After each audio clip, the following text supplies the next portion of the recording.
Welcome back, my Duelist friends. Casual Duelist here. It is Sunday, so let's get you guys that second speed duel deck as promised. Today, we will be doing Water Tech. Now, one of the coolest things about Water Tech is there's a bunch of ways to play it. This is slightly modified version. I was looking through a bunch of cards, and really what happened was I ran across a core where I was prepping to build one of my older friends' decks from the past. And what he used to play was the Leviathan Dragon Daedalus. And I got to looking at it and I was like, man, I really want to put his deck on the channel again. And then I saw Bastion's skill card and I was like, we're just doing it. So I'm choosing the skill Energizing Elements. This is one of those skills that can be used in a bunch of tech attribute decks. What it does, you declare between the four attributes that are the four elements: fire, water, earth, or wind. The turn that you activate this skill, monsters of that attribute will gain 500 attack and lose 400 defense. This works like a momentary version of the big field spells like Gaia Power, Umiruka. I can't remember the other two. I think one of them's Rising Air Current, and I don't remember the fire one. Additionally, it's going to have a little bit of a drawback, and that drawback is if you control no monsters with the declared attribute, flip the card over. So this is a one-turn bonus. This allows you to essentially turn the tide of the game. Turn the tide. It's a water deck. Come on. Tough crowd. What we're going to do with it is just basic. We're going to use it to get like the one turn where we need to reestablish the field after we do what we got to do. So main deck should just be 20 cards. I'm gonna pause it. I'm going to quick count it. It was, in fact, 20 cards. So 20 card main deck, and we'll tell you what's on the limit tiers as we go. First one's just a really cool tech card. We're going to run a single copy of the Aqua Spirit. One, my wife loves the way this card looks, so I tend to describe this in some of my D&D a lot. The way this card works cannot be normal summoned or set. Must first be special summoned from the hand by banishing one water attribute card from your graveyard. Once per turn, during your opponent's standby phase, you can target one face-up monster your opponent controls. Change its battle position. If you do, it cannot change its battle position for the remainder of the turn. What's good about this is big things sit and stay sit. Bad thing is they could just tribute that card. So, like, depending on the way that their deck is running, this thing is good and bad. And I want you to note the stats. It is 16 by 12. 16 is kind of strong for an effect like this. So, again, I like it. It's a cool card. Beautiful, like, early game art. It's all around winner. Next up, and this is like the title card. This is the thumbnail card. Hydrogeddon. We all know how Hydrogeddon plays. Hydrogeddon is that good stuff. Hydrogeddon is that 1600 point water dinosaur for some reason that just says, look, if I KO a card, I want to create another of me, more of me. And what that does is it gives you an extra attack. Now, I get it. This is good. And it is. And we found ways to supplement it. Not just with the energizing elements, which would bring those up to 2100 points, which again is crazy. Next up, and you're going to think I'm crazy about this one, Mother Grizzly. This is just the water variant of the Battle Searchers. And I've only got 3 targets for these in the deck. So please don't think I'm too crazy for doing this. I know what I'm doing. I'm being goofy on purpose. Next up, we do have the 1 copy Mobius. And again, I probably should have had Mobius before Mother Grizzly. On Tribute Summon, we get to target up to 2 spell traps on the field and pop them. This is good. This lets us eliminate some back row. That's actually going to bother me. Let me just... boom. So Mobius before the Grizzlies. And it's just going to make more sense because one of my targets for Grizzly is the Nightmare Penguin. Now again, my buddy AJ used to use this thing all the time. Is good. It's got a huge defense. Do you see that 1800 points? If you don't, let me bring it up a little closer. 1800 points. Also, this is like Kronk or whatever from the Big Five. So this is pretty cool. Water monsters you control gain 200 attack. So that's 18, that's 18, that's 18. That's, again, since it's based on attribute, that's 26.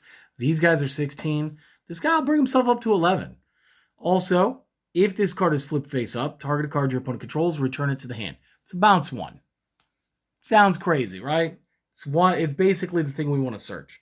So when you think about Speed Duel, think about the amount of attacks it could possibly be This is the first attack, the second attack, and then, generally there won't be a third attack when you're doing this strategy. If there is, we got you covered. Don't worry about it. Next up, Double Penguin Soldier. I love JoJo. You guys know I love this card. Flip, bounce 2 monsters.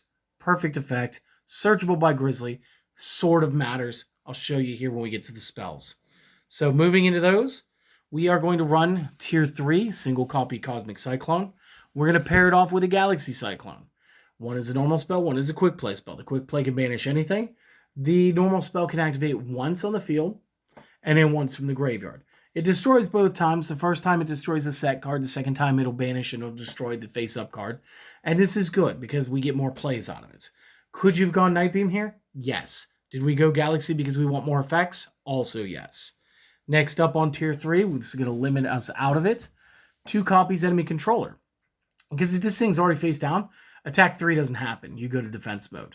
Offensively, however, if Penguin Soldier bounces 2 of your cards, and I can tribute him to take the 3rd, and then tribute it for Mobius and destroy a back row, we could be doing a lot of damage real quick, especially since there's no main phase 2. It's not that I can use your card to attack you and then get rid of it. So a little bit of this with a little bit of that. Econ, great card, worth playing the limits. Tier 1 limit, got the single copy of Mystical Space Typhoon. Again, this is just Cosmic Cyclone with the destroy effect instead of a banish, and it doesn't cost me 1,000 life points, so good card. Next reason to play the Penguins. 3 copies of Sol and Luna. So, in that same instance where I told you Grizzly goes to Penguin, well, Penguin and other card that was attacking it both go down. Now the Nightmare Penguin has the ability to toss a card, and that's if it's Nightmare Penguin. In that situation, you may choose to go to the Soldier instead. If you go to the Soldier, now you're flipping 2, tributing into Mobius on the next round, maybe banishing it to create an Aqua Spirit as a friend. Okay, lots of interplay in this deck, and I do want you guys to take a moment and enjoy it all. Sol and Luna, probably one of my favorite techs for this. And then, just to round it up, 2 Quaking Mirror Force. So you guys know what this does. I don't got to explain this. So real quick, there's the main deck. Give me a moment. I'll get everything set up. We'll get you aside the next room just like now. So to start that deck, the side deck, we are going to play 1 Dahlgren. Why 1 Dahlgren? Because I love a kaiju. This is really good. You want to set up the econ plays. That's even better. Let's put a 3K over there. Let's maybe end the game, especially since we can also tag into an Aqua Spirit as well. There's a lot of interplay that gets here. The next one is because I show both every time. I want you guys to choose between Lost Winds and Breakthrough Skills. Lost Winds are great. They take half the attack and the effect of the special summon card. It can be reused. Breakthrough Skill takes away the effect once, and then we can banish it again during one of our own turns later and do the same thing again. So it's like really which style are you wanting to play? That's the one you play. The 3rd Quaking just takes up some space, and the double Waking the Dragon allows us, again, in something where the back row is going to get hit. You know it's going to get hit once you show off all of these shenanigans in game 1. We know that the opponents are going to be going after it. So let's make the extra deck live. Let's go for the good stuff, gang. Arcana, Blue Eyes Ultimate, Cyber End, Destiny and Dragoon, Oja King, and Thousand Eyes Restrict. The good stuff, gang, will always have your back. They have the most widespread effects of the fusion monsters, the extra deck cards currently available in the game. This could also play out the Dahlgren. This could also play out, well, you wouldn't want to play out the Mobius, but you could. Your best bets are to do like these or the Dahlgren, maybe. The Dahlgren is like maybe. Because again, remember, Dahlgren, same stats as Destiny and Dragoon, but Destiny and Dragoon could pop a card. And if you've already got Dahlgren in your hand, wouldn't you rather put that on your opponent's side of the field, tribute the thing that they're going to hit you with next turn, and then pop it so that the opponent takes 3K? Maybe. You guys do what you do. This is the deck list. I hope that you enjoyed it. If you guys have any requests, anything else that you'd like to see us update, like we did with the Sword Stalker, let us know. The comments are open, my friends. I want to have this conversation. I want to build the decks that you guys want to see. My LGS did get backed up. We were supposed to get the 5Ds decks, and they're going to be pushed off a little bit. So as soon as they have them, I'll have them, and we will dedicate the week or 2 maybe that it's going to take to do all the content for that. So as soon as I have it, you can have it. Okay. Till next time, guys. You have a good one. See you later.